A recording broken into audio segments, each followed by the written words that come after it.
Operation சிந்தூரை தொடர்ந்து நம்மளுடைய விண்வெளி ஆராய்ச்சி நிலையமான இஸ்ரோ செய்திருக்கக்கூடிய ஒரு சம்பவத்தை தாங்க பார்க்க போறோம். சீனா மற்றும் பாகிஸ்தான் எல்லைகளை இன்னும் துல்லியமாக கண்காணிக்கிறதுக்காக, உளவு பார்ப்பதற்காக ஒரு செயற்கைக்கோளை ஏவ போகுதுங்க.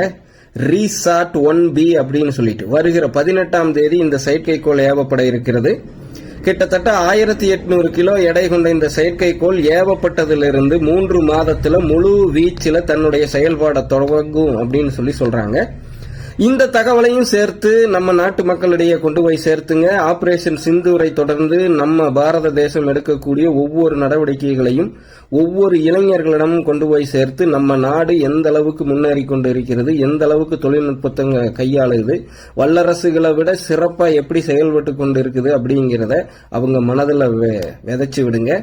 வருங்காலங்களில் அவங்க வளர வளர நம்ம பாதுகாப்பான ஒரு நாட்டில் தான் வாழ்ந்துகிட்டு இருக்கிறோம்.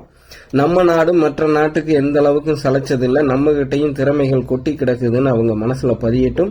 அந்த எண்ண ஓட்டத்துல தொடர்ந்து அவங்க வளரட்டும். அதற்கு உங்ககிட்ட வைக்கக்கூடிய வேண்டுகோள் ஒண்ணுதான், இந்த மாதிரி அப்டேட்டுகளையும் அடுத்தடுத்து வரக்கூடிய அப்டேட்டுகளையும் நிறைய பேர்த்தோட பகிர்ந்துடுங்க, உங்க வீட்டு குழந்தைகள் உள்பட.